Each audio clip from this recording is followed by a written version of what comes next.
계속해서 12제자를 살펴보고 있습니다. 오늘은 특별히 빌립 사도는 과연 어떤 사람인가 오늘 말씀을 통해서 살펴보길 원합니다. 빌립은 그 이름이 말을 사랑하는 사람이라는 뜻입니다. 예수님이 이 땅에 오실 무렵에 빌립이라는 이름이 굉장히 유행했습니다. 왜냐? 그 당시에 전 세계를 정복했던 알렉산더 대왕, 그 대왕의 아버지 이름이 빌립이었습니다. 고대 시대 때에는 유명한 사람들을 본받기 위해서 이름을 짓는 경우가 많이 있었는데, 이 빌립이란 이름 당시 정복자였던 그 리더의 이미지가 있었기 때문에 이 빌립이란 이름이 굉장히 흔했다고 합니다. 우리나라도 유명한 사람들의 이름을 져서 이름대로 살아가고 있는 사람들 있지 않습니까? 하나님께서 여러분의 부모님을 통해서 여러분에게도 소중한 이름을 주었습니다. 여러분, 그 이름을 기억하시면서 나는 이름대로 살아가고 또 이름대로 정말 하나님의 영광을 위해서 살아갈 수 있는 저와 여러분 되길 축복합니다. 그러나 우리가 기억해야 될 사실이 있는데, 이 빌립이라는 이름은 철저히 그리스 스타일의 이름이라는 겁니다. 그래서 알렉산더와 그리스도의 통치를 받는 입장이 있었어도 아주 보수적이고 그리고 정통적인 유대인들은 이런 이름을 전혀 갖지 않았다고 합니다. 그럼에도 불구하고 이 사람의 이름이 빌립이라는 것은 유대인이지만 아주 전통적이고 보수적인 유대인은 아니라는 겁니다. 그의 집안은 외부의 문화나 또 흐름에 잘 융화되는, 그리고 상당히 개방적인 배경을 가지지 않았나 추측해 볼 수가 있습니다. 이런 개방적인 배경이 어쩌면 빌립으로 하여금 복음을 쉽게 받아들이게 한 하나의 배경입니다. 요한복음 1장 44절은 빌립에 관한 한 가지를 암시하고 있는데, 요한복음 1장 44절 이렇게 말씀합니다. 빌립은 안드레와 베드로와 한 동네 베세다 사람이라. 여기서 빌립은 안드레와 베드로와 같은 고향인 베세다 사람이라고 말씀합니다. 안드레와 베드로 형제가 먼저 예수님을 만났으니까 그들을 통해서 예수님에 대한 사전 지식을 갖게 되었을 충분한 가능성이 있습니다. 성경은 이것을 전제하면서 빌립이 예수님을 따라가게 된 것이라고, 그것을 매우 드라마틱한 방법으로 그리고 순간적인 결단에 의존해 있는 것처럼 기록하고 있습니다. 요한복음 1장 43절에 이렇게 말씀합니다. 이튿날 예수께서 갈릴리로 나가려 하시다가 빌립을 만나 이르시되 나를 따르라 하시니. 아멘. 그냥 따라갔습니다. 하지만 단순히 호기심으로 따라간 것 같지는 않습니다. 왜냐하면 빌립이 예수님을 만나고 나서 나다나엘을 찾았기 때문입니다. 빌립은 나다나엘을 찾아가면서 이렇게 말합니다. 모세가 율법에 기록했고 여러 선지자가 그 구약에 기록한 그분을 내가 만났어. 우리가 그렇게 기다리고 대망했던 그분, 하나님이 기름 부어주셔서 우리 민족에게 해방을 주시고 우리의 삶을 바꿀 수 있는 놀라운 그분을 내가 오늘 만났어. 그분이 바로 메시아야. 이렇게 고백한 것을 봤을 때 그에게는 예수님에 대한 사전 지식이 있었다는 겁니다. 그 예수님을 만나자 어떻게 합니까? 나를 따르라는 그 말씀에 곧바로 순종했다는 겁니다. 여기서 우리는 빌립의 성격을 알 수 있습니다. 빌립은 상당히 신중한 사람으로 돌다리도 두들겨보는 완벽주의의 성격을 가지고 있었을 겁니다. 그런데 어떻게 예수님을 그렇게 쉽게 따라 나설 수 있었습니까? 이것이야말로 안드레와 베드로를 통해서 이미 예수님에 대한 그 사전 지식을 가졌을 것이라고 추측할 수 있는 하나의 단서가 됩니다. 또 하나는 예수님이 이 빌립을 다루시는 방법을 통해서 알 수가 있습니다. 만약 예수님께서 이렇게 신중한 성격의 사람에게 너 나 따라올 건지 안 따라올 건지 생각 한번 해봐, 이런 식으로 접근했다면 빌립은 평생 예수님을 따라가지 못했을 겁니다. 흥미로운 것은 예수님이 각 제자들을 부르실 때 각 사람의 그의 기질에 적합한 방식으로 만나 주셨다는 겁니다. 똑같은 방법으로 만나 주신 것이 없습니다. 제자들마다 다른 방식으로 우리 주님께서 만나 주셨다는 겁니다. 그렇습니다. 우리 삶에도 하나님께서 각자 우리를 부르실 때 우리의 성격과 기질을 아시는 하나님께서 우리에게 가장 맞는 방법으로, 적합한 방법으로 주님께서 우리를 부르셨다는 겁니다. 다혈질의 베드로는 열정도 있지만 쉽게 좌절하고 상처받고 낙심하는 성격이었습니다. 이런 베드로를 만났을 때 예수님께서 뭐라고 말씀하십니까? 베드로에게 너를 장차 개바라하리라, 너를 장차 반석이라고 일컬음을 받을 것이라고 그렇게 주님께서 말씀하셨습니다. 여러분 생각해 보십시오. 반석하면 어떤 이미지입니까? 약간 무겁고 육중한 이미지입니다. 그것은 베드로에게 어울리는 이름이 아니었습니다. 그러나 그것은 베드로에게 희망을 주는 메시지였습니다. 아니, 나 같은 사람이 베드로가 될 것이라고? 내가 반석처럼 그런 사람이 될 것이라고? 늘 감정의 지배를 받아 쉽게 좌절하고 절망했던 내가 반석이 될 거라고? 예수님은 희망과 소망을 주는 메시지로 베드로를 찾아오셨습니다.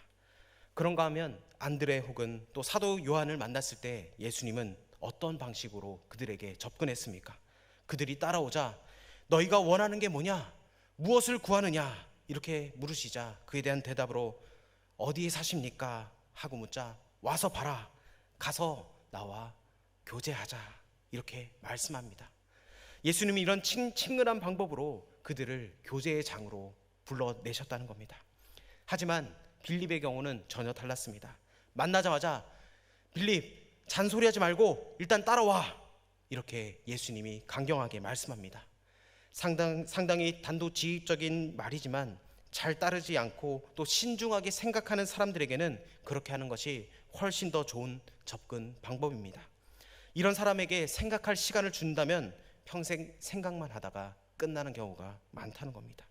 예수님은 아마도 빌립에게 가장 적합한 방식으로 접근하셨다는 겁니다. 그렇게 예수님을 따라 나선 빌립의 인생에 있어서 그것이 바로 빌립의 새로운 여행의 출발이었다는 겁니다. 요한복음 6장에 보면 보리떡 5개와 물고기 2마리로 수만 명을 먹이셨던 오병이어의 사건이 기록되어 있습니다. 그리고 이 사건 현장에 빌립이 등장합니다. 우리 요한복음 6장 5절로 7절까지 우리 다 같이 한 목소리로 읽도록 하겠습니다. 시작. 예수께서 눈을 들어 큰 무리가 자기에게로 오는 것을 보시고 빌립에게 이르시되 우리가 어디서 떡을 사서 이 사람들을 먹이겠느냐 하시니 이렇게 말씀하심은 친히 어떻게 하실지를 아시고 빌립을 시험하고자 하심이라. 빌립이 대답하되 각 사람으로 조금씩 받게 할지라도 200데나리온의 떡이 부족하리이다. 아멘. 이 사건을 보면 남자만 5천 명이 기록되어 있습니다. 그러나 남녀 아이까지 다 합산하면 성경학자들이 얘기하기로 약 2만 명이 모였다고 합니다. 그런데 한번 생각해 보십시오. 2만 명쯤 되는 사람들을 먹이려면 몇 개의 떡을 만들어야 되겠습니까? 계산이 잘 되십니까? 저는 계산이 잘 안 됩니다. 그런데 빌립은 선생님 200데나리온의 떡이 있다 해도 부족할 것 같아요, 이렇게 계산을 해냅니다. 빌립은 수치가 정확하고 계산에 매우 밝은 사람이지만 그렇게 긍정적인 사람인 것 같지는 않습니다. 이 200데나리온의 떡이 있다 해도 부족할 것 같다는 말은 그만큼의 떡이 있어도 이 사람들을 다 먹이지 못할 것인데 어쩌자고 그 떡 이야기를 하십니까? 이런 뜻입니다. 정확하지만 조금 부정적인 빌립입니다. 이런 사람을 어떤 사람이라 하느냐? 멜랑꼴리한 사람이라고 할 수가 있습니다. 이런 사람들은 아주 정확하고 그리고 신중하고 사려 깊고 분석적이고 깊이가 있지만 조금은 부정적인 사람입니다. 하지만 그렇기 때문에 일을 맡겨놓으면 또한 철저하게 일을 해내는 경우가 많습니다. 이 빌립은 요한복음 12장에 등장합니다. 요한복음 12장 20절과 21절에 이렇게 말씀합니다. 우리 다 같이 읽어보도록 하겠습니다. 시작. 명절에 예배하러 올라온 사람 중에 헬라인 몇이 있는데 그들이 갈릴리 벳세다 사람 빌립에게 가서 청하여 이르되 선생이여 우리가 예수를 배웁고자 하나이다 하니. 아멘. 이 그리스 계통의 헬라인 몇 사람이 예수님을 만나러 왔습니다. 예수님을 만나기 위해서 예수님의 제자인 빌립을 찾아온 겁니다. 그런데 빌립의 반응이 어떻습니까? 22절에 빌립이 안드레에게 가서 말하고 안드레와 빌립이 예수께 가서 여쭈니, 이렇게 말씀합니다. 여기서 무엇을 알 수 있습니까? 만약 우리가 베드로를 찾아가서 베드로 사도 우리가 예수님을 만나고 싶습니다 이렇게 한다면 베드로의 반응은 어땠을까요? 아마 베드로라면 틀림없이 이렇게 얘기했을 겁니다. 문제 없습니다. 따라오십시오. 제가 바로 예수님께 제가 인도하겠습니다. 이렇게 했을 겁니다. 그런데 빌립은 직접 예수님 앞으로 간 것이 아니라 안드레랑 상의를 합니다. 이 사람들이 예수님을 만나고 싶다는데 어떻게 할까요? 이렇게 의논한 다음에 안드레와 빌립이 이들을 데리고 예수님 앞으로 갔다고 성경은 말씀하고 있습니다. 상당히 신중하고 또 충동적인 행동을 하지 않는 모습을 보이고 있습니다. 깊이 생각한 후에 확인하고 행동하는 이 빌립의 기질이 여기서도 나타나 있습니다. 그럼 그가 어떻게 하나님께 쓰임받고 어떻게 하나님의 부르심을 받았느냐? 전승에 의하면 나중에 빌립의 사역 무대는 소아시아, 지금의 터키 지역이었다고 합니다. 특별히 라오디게아 교회와 골로새 교회를 중심으로 활동했다는 기록이 교회의 전승에 나타나 있습니다. 삼각형 모양으로 위치한 라오디게아 그리고 골로새, 히에라폴리스 이 세 곳은 금방 오갈고 왔다 갔다 할 수 있는 근거리에 위치해 있습니다. 지금도 그 지역에 가면 파무칼레라는 유명한 온천 도시가 있는데 하얀 석회암이 장관을 이루고 있어서 도시 전체가 마치 눈에 덮인 듯한 그런 착각을 불러일으킬 만큼 아름다운 곳인 그 도시입니다. 이 도시에서 빌립이 열심히 복음을 전하고 활동했다는 겁니다. 그러다가 나중에는 갈라디아 지역까지 그 복음의 바운드리를 넓혀 간다는 겁니다. 이 갈라디아도 역시 터키 안에 있는 지역입니다. 빌립의 전도를 받았던 사람들이 일부는 프랑스의 시골 지방까지 가서 복음을 전했다고 합니다. 빌립은 갈라디아에서 전도를 하다가 다시 골로새 그리고 히에라폴리스 지역으로 다시 돌아옵니다. 돌아와서 복음을 전하다가 마침내 체포를 당해서 십자가를 지고 히에라폴리스 언덕에서 순교를 당하게 됩니다. 그래서 지금도 그 지역에 사도 빌립 순교교회의 흔적이 나타나 있다고 합니다. 그래서 그 자리를 찾는 순례객들이 그 성터처럼 남아있는 그곳에서 경건하게 무릎을 꿇고 기도하면서 이 사도 빌립이 걸었던 인생의 발자취를 추억하는 모습을 볼 수 있다고 합니다.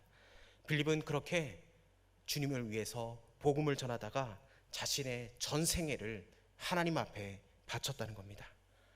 이 빌립을 통해서 하나님께서 우리에게 주시는 교훈이 있습니다. 먼저는 좋은 믿음의 친구들을 가지라는 겁니다.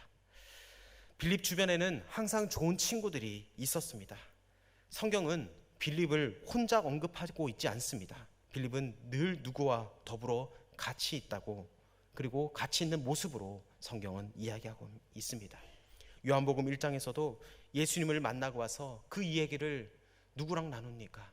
나다니엘과 나눕니다. 자신이 예수라는 사람을 만났는데 이분이야말로 그분이 메시아다 이런 내용을 가지고 나다나엘과 함께 대화를 나눴습니다.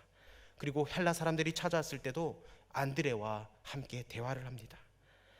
이런 모습으로 봤을 때 우리에게도 이런 얘기를 할 수 있는 좋은 동역자가 필요하다는 겁니다. 믿음의 여정에서 좋은 동역자만큼 좋은 것이 없습니다. 우리 청년부를 보면 우리 청년부 안에서도 우리의 셀이 나눠져 있습니다. 우리 조를 통해서 여러분 영적인 동역자들을 얻어가길 바랍니다. 지금 우리 조에 있는 사람들이 가장 소중한 형제고 자매고 지체임을 기억하면서 그들을 놓고 늘 항상 중보하며 좋은 동역자로 신실하게 평생을 걸어갈 수 있는 하나님의 사람들로 여러분 만들길 바랍니다. 그 사람들이 여러분의 평생의 기도의 친구이고 그리고 좋은 동역자가 되길 축복합니다. 청년의 때 이 공동체를 섬겨나갈 수 있는 그 동역자가 있다는 것이 얼마나 중요하고 또 중요한지 모릅니다. 여러분 믿음의 친구들을 믿음의 동역자를 꼭 사귈 수 있는 여러분 되길 축복합니다. 두 번째로 의심이 있어도 주님 곁을 떠나지 않고 질문하는 자세입니다.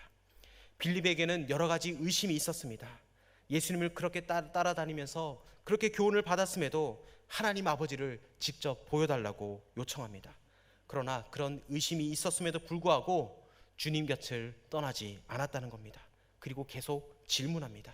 여러분, 이것이 좋은 자세입니다. 여러분, 성경에서 잘 모르는 것도 있다면은 여러분 계속 묵상하십시오. 묵상하다가 안 되면은 저한테 물어보십시오. 물어보면 저도 열심히 연구해서 알려드리겠습니다. 그리고 여러분 기도 제목들 있다면 알려주십시오. 같이 기도하겠습니다. 리더들 기도 제목 다 받고 있지 않습니까? 저한테 제발 주십시오. 제발 주십시오. 제가 새벽마다 기도하고 있습니다. 안 주면은 안 주는 대로 제가 상상해서 기도하고 있습니다. 여러분 꼭 주십시오. 기도 제목은 구체적일수록 좋습니다. 꼭 기도 제목 꼭 주실 거죠? 아멘. 고맙습니다. 그리고 신중하지만 결단할 줄 아는 태도입니다. 빌립은 아주 신중한 성격이었지만 결단할 필요가 있을 때는 단호히 결단했습니다. 예수님을 따라갔습니다. 그래서 결단하기 힘든 성격의 사람들은 그 성격을 빙자해서 계속 결단을 미루기만 합니다. 이런 사람들에게는 자신의 전부를 거는 결단의 도전이 필요하다는 겁니다. 신앙은 결국은 결단하는 겁니다. 여러분, 여러분의 자신에게 믿음으로 선포하십시오. 여러분 저를 따라 하십시오. 하나님, 저는 하나님의 말씀을 있는 그대로 받아들입니다. 이 말씀 위에 제 인생을 세울 겁니다. 그리고 이 말씀대로 따라 살겠습니다. 여러분 이 결단을 꼭 하십시오. 주님의 부르심 가운데 아직 결단하지 못해서 갈등하고 있는 사람이 있다면 이 빌립처럼 결단하고 주님을 따라 나서는 주님의 제자가 되길 축복합니다. 예수님의 제자 빌립처럼 예수님을 믿고 난 이후 이 순간부터 우리가 호흡을 다는 그날까지 내가 만난 예수님을 전해야 될 줄 믿습니다. 빌립이 예수님을 만나고 그의 인생이 뒤집어진 것처럼 우리도 예수님을 만났다면 우리의 인생은 새로운 시작이 될 줄 믿습니다. 그래서 여러분의 캠퍼스와 여러분의 가정과 여러분의 직장을 통해서 하나님의 선교사로 여러분이 세우심을 받았다는 것을 여러분 증명하며 나가길 축복합니다. 우리의 신앙을 결단함으로 우리의 삶을 여러분의 일터에서 증명해낼 수 있는 저와 여러분 되길 원합니다. 예수님을 전하는 것 그만큼 중요한 것이 없습니다. 우리가 맛집을 소개하고 좋은 사람이 있다면 소개시켜주고 싶어서 안달났는데 여러분 우리는 예수님을 어떻게 대하고 있습니까? 여러분의 아직까지 죽어가는 여러분의 동료들 그리고 친구들, 가족들 그분들에게 예수님을 전하십시오. 우리가 맛집 가면서 회개해야 될 게 있습니다. 그렇게 맛있는 거 먹으면서 그렇게 찾아가면서 아직까지 영적으로 죽어가는 그 영혼들에게 복음을 증거하지 못한다면 우리는 회개해야 됩니다. 우리 삶을 되돌려야 됩니다. 하나님은 우리를 부르셨다는 겁니다. 하나님의 자녀로 부르셨다는 겁니다. 그 부르심 앞에 우리가 헌신하며 나아가길 축복합니다. 영국의 부잣집 아들로 태어나서 캠브리지 대학을 나온 스터드 선교사님의 이야기를 다시 한 번 더 얘기합니다. 그는 영국 최고의 크리켓 선수였습니다. 크리켓은 영국식 야구입니다. 그런데 그 크리켓을 얼마나 잘했든지 그는 젊은이들의 우상이었습니다. 쉽게 생각하면 손흥민입니다. 손흥민이 젊은 사람들의 우상이고 그리고 BTS가 우상인 것처럼 그런 사람이라고 생각하면 됩니다. 그런데 이 스터트가 예수님을 믿고 나서 그의 인생이 바뀌었습니다. 그래서 나의 남은 인생을 주님께 드리겠다. 그 크리켓에 쏟았던 정열과 의지를 이제 예수 그리스도께 전부 드리겠다. 이런 고백을 했습니다. 그는 부자였는데 그 가진 것을 다 불쌍한 사람들에게 나눠주고 중국에 가서 선교하다가 그 다음에 또 일본, 인도에 가서 선교를 하고 50살이 되었을 때 복음을 전하는 일엔 은퇴가 없다. 그래서 아프리카 콩고에 가서 복음을 전합니다. 그리고 그곳에서 자신의 생을 마감합니다. 우리는 예수님을 믿고 난 다음 때를 얻든지 못 얻든지 힘써서 복음을 증거해야 될 줄 믿습니다. 예수님을 믿고 천국 가야 된다고 우리가 그 복음을 증거해야 될 줄 믿습니다. 그래서 예수님을 믿고 구원받은 하나님의 자녀가 되어서 하나님의 영광을 위해 살다가 우리가 장차 우리도 그 하늘나라 본향으로 다 간다는 것을 여러분 기억하십시오. 이것이 우리의 삶이 되어야 합니다. 나 같은 죄인을 살려주신 그 하나님의 은혜를 여러분 기억하며 나아가길 원합니다. 하나님이 우리를 복음의 증거자로 세우셨습니다. 이 빌립을 통해서 그 신앙은 결단하는 것, 여러분 우리도 하나님 앞에 결단하며 나아가길 원합니다. 주님의 은혜가 늘 항상 너무나 감사해서 내가 만난 그 예수님을 나의 호흡이 닿는 그 순간까지 복음을 증거하겠다는 그런 결단하는 마음이 있어야 될 줄 믿습니다. 나는 할 수 없다, 나는 못한다, 여러분 그런 생각 하나님이 주신 마음이 아닙니다. 사탄 마귀가 주는 마음입니다. 하나님은 우리에게 생명을 불어주신 하나님이십니다. 생명의 주요, 생명을 다해서 우리가 주님의 복음을 증거하며 나가길 원합니다. 우리 하나님은 살아계십니다. 그 살아계신 하나님께서 우리의 입술을 통하여서 영광 받으시길 원하십니다. 여러분 그 일에 저와 여러분이 늘 항상 하나 되어서 주님의 복음을 날마다 증거하며 나아갈 수 있는 저와 여러분 되길 축복합니다.